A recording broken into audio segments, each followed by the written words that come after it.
Hello everyone, welcome to Entire Science. So let's continue our chapter 2 work and energy. तो पिछले video में मैंने work को define किया था। आज हम लोग बात करेंगे वर्क के स्पेशल केसेस में।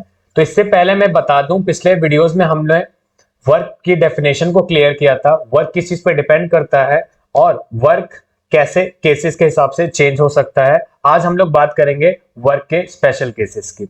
अब वर्क को हम लोग डिफाइन कर सकते हैं 3 टर्म्स में। पहला term, when work is considered as to be positive. जब वर्क हमारे पास पॉजिटिव आएगा तो उसके लिए कंडीशन क्या होती है? इसके लिए हमारे पास कंडीशन, जब थीटा 0 हो जाए, when the force is in the direction of displacement. मतलब कि अगर मैं इस डायरेक्शन में फोर्स अप्लाइड कर रहा हूं, मान लेते हैं मेरे पास एक बॉक्स है और इस डायरेक्शन में मैंने उस पर फोर्स अप्लाइड किया और फोर्स अप्लाइड होने के वजह से उसका डिस्प्लेसमेंट इसी डायरेक्शन में हो, मतलब ये बॉक्स यहां से यहां पे आ जाए। तो ए पोजीशन से अगर वो बी पोजीशन पे आ जाता है तो सेम डायरेक्शन में अगर बॉक्स मूव कर रहा है और दोनों का एंगल कितना होगा? 0, then this work is considered as a positive work. तो पॉजिटिव वर्क के लिए कंडीशन क्या होती है कि कॉस की वैल्यू कितनी होनी चाहिए? 0। तो हमने पिछले लेक्चर्स में समझा था कि कॉस का और वर्क का फॉर्मूला कितना होता है? W equal to F into cos theta, F into S cos theta.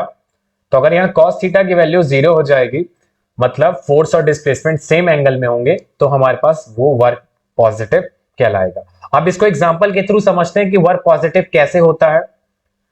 सी, इस डायग्राम में देखो कि जो गर्ल है वो क्या कर रही है, अपने हैंड के थ्रू फोर्स अप्लाइड कर रही है और जिस डायरेक्शन में उसका फोर्स अप्लाइड हो रहा है उसी डायरेक्शन में कार क्या कर रहा है? डिस्प्लेस हो रहा है। तो कार इसी डायरेक्शन में डिस्प्लेस हो रहा है, मतलब डिस्प्लेसमेंट की उसकी जो डायरेक्शन है और जो फोर्स की डायरेक्शन है दोनों सेम है। इट मींस दोनों के बीच में जो डिस्टेंस है और दोनों के बीच में जो एंगल है वो कितना है? 0।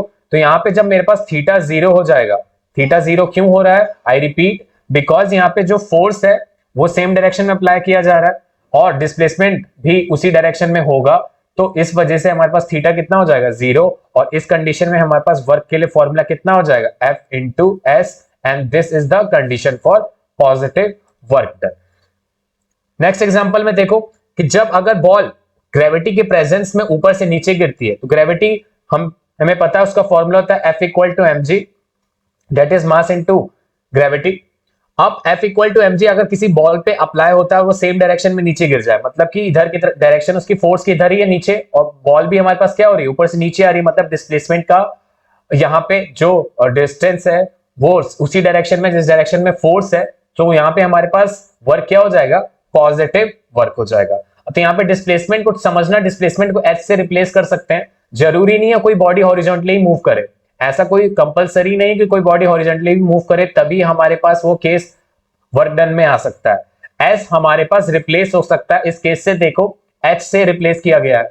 एच से इसको हम लोग क्या कर रहे हैं, अगर कोई बॉक्स क्या कर रहा है, ऊपर से नीचे गिर रहा है, तो ऊपर से नीचे गिरेगा तो उसका डिस्प्लेसमेंट क्या हो जाएगा? नीचे की तरफ, मतलब वो इधर की तरफ मूव करेगा। तो बॉक्स जरूरी नहीं है कि हॉरिजॉन्टली मूव करे, वो वर्टिकली भी मूव कर सकता है। तो हमारे केस में बॉल क्या हो रही है? ऊपर से नीचे आ रही है और उसका डिस्प्लेसमेंट किससे रिप्रेजेंट कर रहे हैं हम लोग? एच के थ्रू। नेक्स्ट एग्जांपल में यहाँ पे कूली। अब कूली के साथ केस क्या है समझना ध्यान से, ये इंपॉर्टेंट केस है बिकॉज इससे बोर्ड में क्वेश्चन प्रिफर किया जाता है।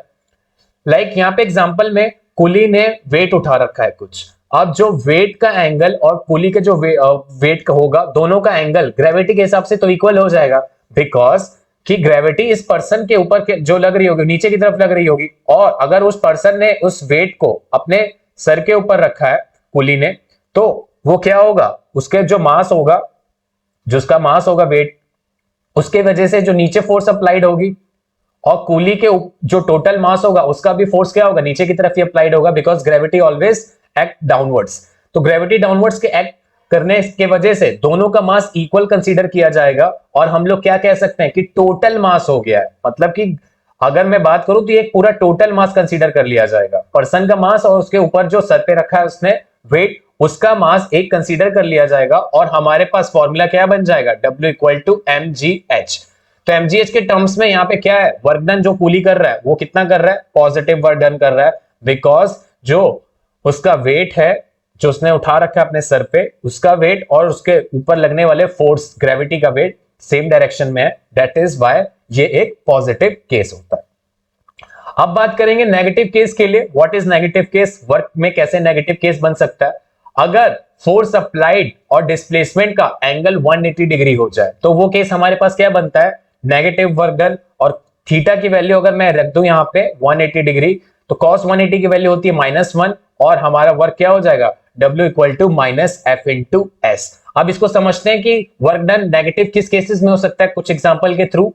पहला, अगर मैं बात करूं फ्रिक्शन की, तो फ्रिक्शन हमेशा अपोजिट डायरेक्शन में अप्लाई किया होता है। तो जैसे अगर मैं टेबल के ऊपर रखी बुक को पुश करता हूं, मतलब कि फोर्स अप्लाइड करता हूं इस डायरेक्शन में, और उसके अपोजिट डायरेक्शन में एक फोर्स अप्लाइड होगा जिसको हम लोग क्या बोलते हैं? फ्रिक्शन। और फ्रिक्शन हमेशा अपोजिट डायरेक्शन में अप्लाई होता है, इस वजह से ये केस हमारे पास क्या कहलाएगा? नेगेटिव वर्क डन का। मतलब फ्रिक्शन यहां पे क्या क्रिएट कर रहा है? नेगेटिव वर्क डन क्रिएट कर रहा है हमारे इस केस के लिए। नेक्स्ट एग्जांपल में देखो, जैसे कि बॉल के केस में हम लोगों ने देखा भी पीछे कि बॉल अगर नीचे आ रही है तो वो पॉजिटिव वर्क डन है, बट जब मैं बॉल को नीचे से ऊपर फेंकूंगा, मतलब कि उसकी जब डायरेक्शन क्या होगी? ग्रेविटी के अगेंस्ट होगी। ग्रेविटी नीचे लगता है mg, और मेरा फोर्स का जो डायरेक्शन होगा वो अपवर्ड होगा, तो दोनों की जो डायरेक्शन अपोजिट होगी, उसके वजह से हम लोग क्या करेंगे?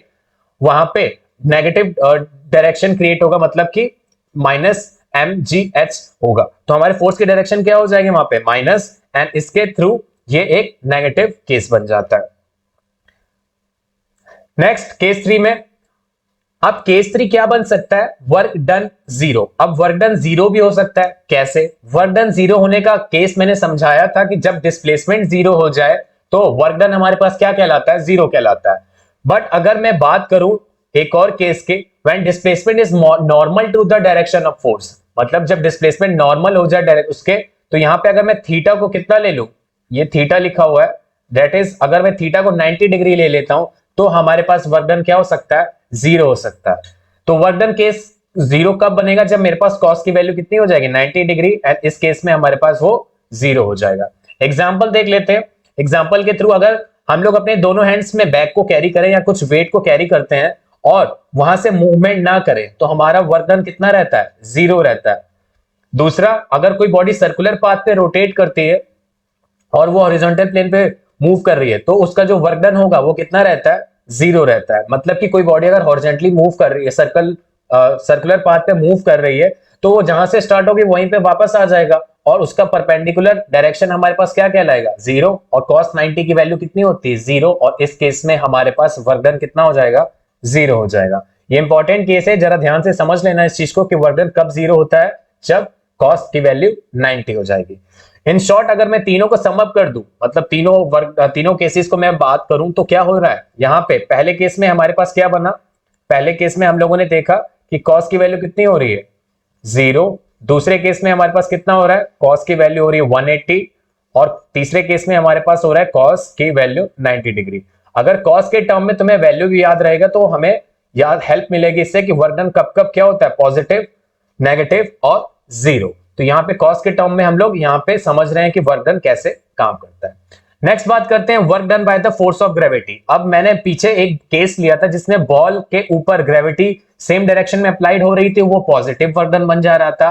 बट जब अपोजिट डायरेक्शन में अप्लाइड हो रहा था फोर्स, तो वो एक नेगेटिव वर्क डन बन रहा था। इसका मतलब है कि ग्रेविटी हर बॉडी के ऊपर अप्लाइड होता है, और अगर कोई बॉडी अपनी डिस्प्लेसमेंट को अप या डाउन में मूव करता है तो उस पर ग्रेविटी किस तरीके से अप्लाइड होगा? उसका फॉर्मूला होता है W इक्वल टू mgh। ये हम लोग जनरली एक्सपीरियंस करते हैं जब हम लोग स्टेयर्स पे, मतलब सीढ़ियों के ऊपर चढ़ते हैं, तो ग्रेविटी हम पे क्या होने लगती है? इंक्रीज होने लगती है।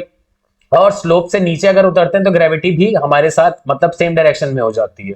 एग्जाम्पल, जैसे कि अगर मैं बात कर रहा हूं स्टेयर्स की, तो स्टेयर्स में होता क्या है? जैसे जैसे हम लोग ऊपर चढ़ते हैं वैसे वैसे क्या होता है?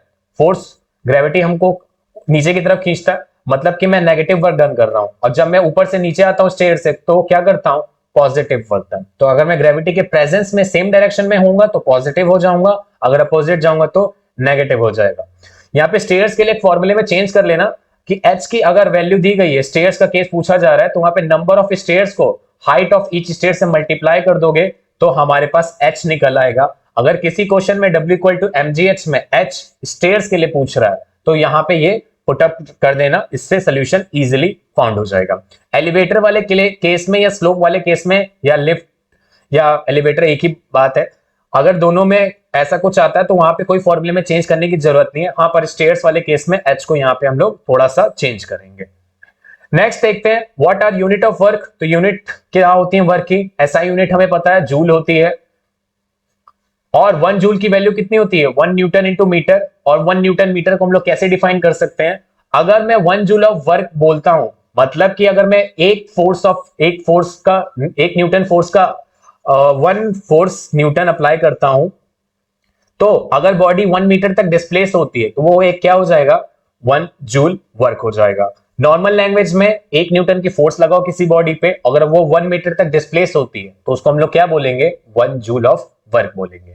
बिगर वैल्यूज में अगर बहुत ज्यादा वर्क डन हो रहा है तो वहां पे भी हम लोग वैल्यूज को क्या कर सकते हैं? यूज कर सकते हैं। जैसे कि किलो जूल की वैल्यू होती है 1 kilo joule, that is 10 to the power 3 joule. Mega joule के लिए कितना होता है? 10 टू द पावर 6 जूल। और गीगा जूल के लिए होता है 10 टू द पावर 9 जूल। अगर कोई बॉडी का वर्क डन बहुत ज्यादा हायर क्वांटिटी में आ रहा है तो वहां पे हम लोग ये बिगर यूनिट्स को भी यूज कर सकते हैं। डेली लाइफ में अगर बात करूं तो हम लोग जूल में या किलो जूल में काम करते हैं। आफ्टर दैट मेगा जूल और गीगा जूल इंडस्ट्रियल सेक्टर्स में या बहुत ज्यादा जब हैवी लिफ्टिंग या किसी चीज में काम किया जाता है तो वहां पे वर्क डन हम लोग मेजर करते हैं। नेक्स्ट, अगर सीजीएस यूनिट में मैं बात करता हूं तो सीजीएस यूनिट में वर्क क्या होता है? अर्ग, दैट इज ERG। तो सीजीएस सिस्टम क्या होता है? सीजीएस सिस्टम हमें पता है कि स्मॉलर क्वांटिटीज में मेजर करता है वर्क को। तो सेंटीमीटर, ग्राम और सेकंड, मतलब सीजीएस सिस्टम में जब हम लोग वर्क को मेजर करेंगे तो वो अर्ग बन जाएगा, मतलब कि ERG।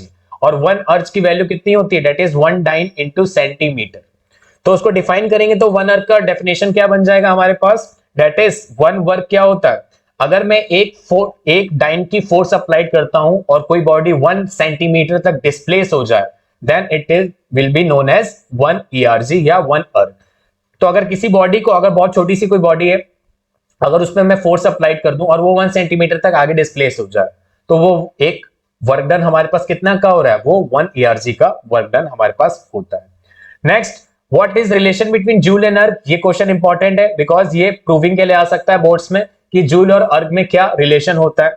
तो यहाँ पे रिलेशन देखो कैसे हम लोग प्रूव कर सकते हैं। 2 नंबर का क्वेश्चन बन सकता है इससे। तो जूल और ERG में क्या हमारे पास बनेगा? तो 1 जूल की वैल्यू कितनी होती है? होती है 1 न्यूटन इंटू मीटर। मतलब कि अगर मैं 1 न्यूटन की फोर्स लगा रहा हूं तो अगर बॉडी 1 मीटर डिस्प्लेस हो रहा है तो वो क्या कहलाएगा? 1 जूल। पर हमें पता है कि 1 न्यूटन की वैल्यू कितनी होती है? वो होती है 10 टू द पावर 5 डाइन। और 1 मीटर में कितने सेंटीमीटर होते हैं? वो होते हैं हमारे पास 1000 सेंटीमीटर। तो अगर मैं इसको मल्टीप्लाई कर दूं तो कितना बन जाएगा? 10 to the power 5 dyne into 10 to the power 2 centimetre. तो यहाँ पे हम लोग जब दोनों पावर्स को मल्टीप्लाई करेंगे तो यहाँ पे देखो, अगर कोई वैल्यू ऐसे लिखी गई हो 10 टू द पावर 5 और 10 टू द पावर 2, तो हम लोग दोनों पावर्स के बेस को क्या करते हैं? कॉमन मान लेते हैं, मल्टीप्लाई हो जाती हैं पावर्स, सॉरी ऐड हो जाती हैं पावर्स। तो यहाँ पे वो क्या बन जाएगा? 10 टू द पावर 7 और हमारा आंसर क्या हो जाएगा? 10 टू द पावर 7 ERG। मतलब कि 1 जूल में कितने ERG होते हैं? 10 टू द पावर 7 ERG होते हैं। ये वैल्यू अच्छे से याद रखना कि 1 जूल में कितने ERG होते हैं। तो इस वीडियो में सिर्फ इतना ही। नेक्स्ट वीडियो में बात करेंगे हम लोग इसके कुछ इंपॉर्टेंट क्वेश्चंस की और देखेंगे कि वर्क के ऊपर कितने टाइप के क्वेश्चंस बन सकते हैं। तो उससे पहले इस वीडियो को और इससे पहले वाली वीडियो को कंप्लीटली अच्छे से देख लेना, नोट्स अपने कंप्लीट कर लेना और मिलते हैं नेक्स्ट वीडियो में। Till then, thank you.